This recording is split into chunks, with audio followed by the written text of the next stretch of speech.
juga melanjutkan kesetiaan kita kepada aspirasi masyarakat, boykot Indomaret ya, belanja di warung sendiri gitu. Ya udah, yuk kita ikut karena kita belanjanya berlebih ke warung sendiri.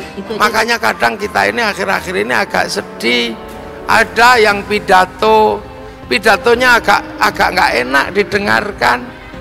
Terakhir ini apalagi yang kemarin malam berdoa yang sangat tidak enak untuk didengarkan.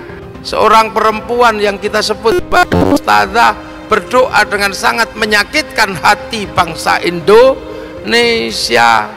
Apa? Ya kita dengar sendirilah doanya. Kalau sampai tidak kau menangkan kami, maka aku khawatir tidak ada lagi yang menyembahmu. Dan jangan kau tinggalkan kami dan menangkan kami, karena jika engkau tidak menangkan kami, khawatir ya Allah, kami khawatir ya Allah, tak ada lagi yang menyembahmu. Siapa yang kamu maksud itu? Dua calon ini sama-sama muslim. Pak Jokowi muslim, Pak Prabowo muslim, bahkan wakilnya Pak Jokowi Kiai Ma'ruf Amin, wakilnya Pak Prabowo santri milenial. Kenapa kau sebut kalau salah satu kalah, kalau tidak memenangkan dirimu, tidak ada lagi akan menyembah Allah? Ini doa apa? Mbok mikiro. Kami khawatir ya Allah, tak ada lagi yang menyembahmu.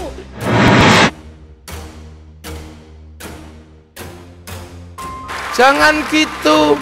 Kalau kami kalah dalam pilpres, aku khawatir bendunganku gak jadi. Nah itu masuk akal. Ini orang berdoa, ya serem, saya gak bisa membayangkan. Tiba-tiba berdoa, kalau tidak menangkan kami, maka kami khawatir tidak ada lagi yang akan menyembahmu. Jangan begitu berlebihan. Acting boleh, tapi jangan berlebihan. Iki rasakno Pak Prabowo karo Pak Jokowi dadi siji, bongko sampean no. Maka pelajaran yang kita ambil apa? Sesuk 5 tahun ngarep ojo serius-serius nek pilpres. Engko nang sing mbok seriusi rukun dadi wakil menteri, ojo ngono ya. Ini pelajaran besar dari Bapak Presiden Republik Indonesia yang namanya Pak Joko. Kita itu ributnya kayak kemarin kayak gitu, koyok sampai ono sing pegatan gara-gara beda pilpres. Oleh Pak Jokowi ditutup itu semua. Wis to, pilpres iki rukun antar sesama pemimpin bangsa. Ini saya sampaikan, sama-sama beragama, sama-sama berbangsa, sama-sama bernegara. Kita lindungi bangsa ini. Belajarlah kepada bangsa-bangsa yang lain. Ini eranya berbangsa-bangsa dan bersuku-suku, harus saling pengertian. Saya pernah sampaikan kepada Bapak Presiden, mari kita diam-diam nyuntuh negara tetangga juga nggak apa-apa. Pelan-pelan, dikit-dikit nyuntuh. Malaysia mulai menyatukan bangsanya. Yang tidak suka dengan keberagaman disingkirkan dari Malaysia atas nama agama, atas nama apapun yang mengganggu kebersamaan mereka disingkirkan pelan-pelan oleh Malaysia. Khutbah diatur, kalimat apapun diatur, dan Malaysia membuat pembelajaran yang sangat sederhana. Apa? Bangsanya diserahkan kembali pada si Upin dan si Ipin. Si Upin dan si Ipin masa depan Malaysia diajarkan mengerti bahwa bangsa Malaysia tidak bisa pisah dengan ras India. Maka si Upin dan si Ipin dikenalkan dengan tokoh namanya Jarjit. Si Upin dan si Ipin harus mengerti bahwa bangsa Malaysia nggak bisa pisah dengan ras Cina. Maka dikenalkan dengan tokoh namanya Mei Mei. Agar mereka mengerti si Upin dan si Ipin ada anak-anak Indonesia, dibikinkan tokoh namanya Susanti. Ini demi bangsanya. Amerika tahu tidak punya spiritualitas. Romo Magnis pernah mengkaji itu. Amerika bangsa urban, tapi biar bangsanya nggak malu ketika mengambil spiritualitas dari Cina. Amerika membuatkan film yang sederhana, namanya American Shaolin, American Kung Fu. Semua tahu Kung Fu dan Shaolin ada di Cina. Mereka nggak malu mengambil spiritual dari Jepang, bikinkan film American Ninja dan American Samurai.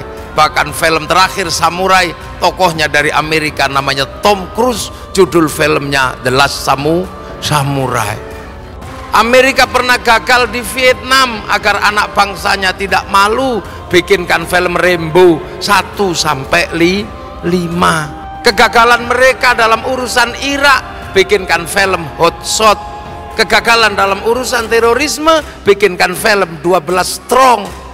Jepang pernah mengalami kegagalan berbangsa ketika saling bunuh antara Tokugawa sama restorasi Meiji, bikinkan film yang sederhana namanya Samurai X dengan tokohnya Rory Kenshin. Kenapa? Ini mesti kita pikirkan, ini era milenial. Era milenial ini era di mana seluruh bangsa tidak ada lagi sekat. Apa yang dipakai oleh orang Amerika dipakai oleh orang Indonesia. Apa yang dipakai di Cina dipakai juga di Jakarta. Berbeda agama, berbeda suku, semua pakai Facebook. Bahkan berkelahi pun di dalam Facebook. Ini milenial. Yai Nur Muhammad ini pramilenial. Orang pramilenial itu susah. Saya mengalaminya. Pengen lihat gajah Afrika, nunggu flora dan fauna. Itu pun kadang siarannya diganggu Pak Harmoko, Klom Pencapir. Ya Bu ya. Sekarang mana ada orang milenial, nggak ada lagi. Sekat-sekat itu hilang. Pengen lihat Afrika tinggal tulis di handphone, gajah Afrika keluar, tengu Afrika keluar. Ini milenial. Kinjeng kawin ada di situ. Ini milenial, nggak ada jarak dan nggak ada sekat. Ini milenial. Orang Islam pegang HP mereknya Samsung, orang Hindu pegang HP sama merek Samsung, orang Islam pegang handphone merek Samsung, pendukung Pak Jokowi pegang handphone mereknya Samsung, pendukung Pak Prabowo pegang handphone mereknya Samsung, berkelahi menggunakan WA-nya Samsung, WA-nya sama. Orang ribut semua difasilitasi oleh Mark Zuckerberg. Ini milenial, makanya kita paham. Milenial killing everything. Milenial membunuh segalanya.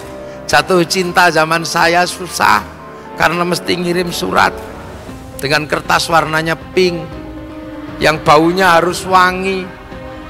Kita tulis perlahan-lahan, "Dek, aku cinta padamu. Aku merindukanmu."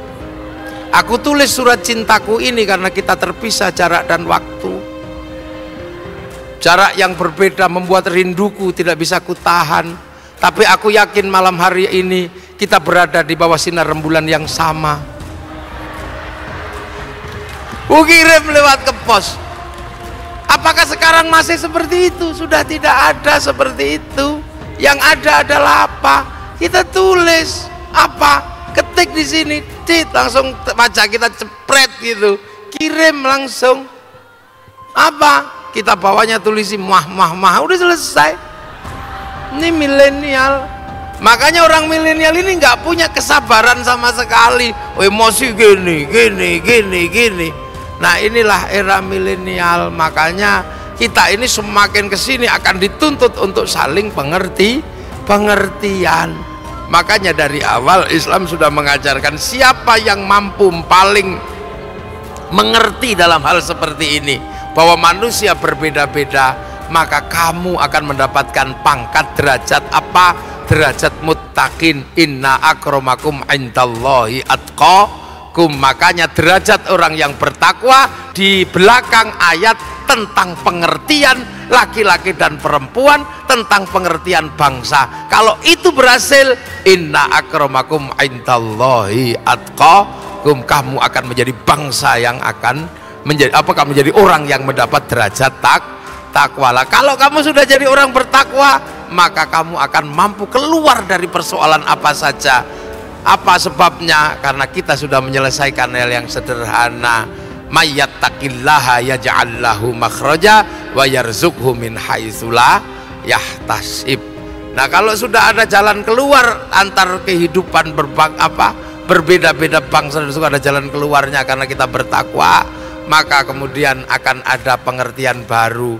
Apa pengertian itu? Adalah kita akan lau anna ahlal qura amanu wattaqau lafatahna, maka kemudian akan menjadi sebuah bangsa yang dibukakan pintu langit dan bumi, dibuka keberkahan oleh Allah. Tapi kalau kita mengerti laki-laki dan perempuan aja susah, maka jangan harap bangsa akan maju. Apalagi kita mengerti berbeda bangsa dan suku dan agama saja kita susah, jangan pernah berharap menjadi bangsa yang maju. Maka kemudian landasan bernegara dan berbangsa dimulai dari mengerti laki-laki dan perempuan. Setelah itu mengerti berbangsa-bangsa, bersuku-suku, barulah kita akan menjadi bangsa yang mampu keluar dari krisis apapun yang ada di negeri Indonesia.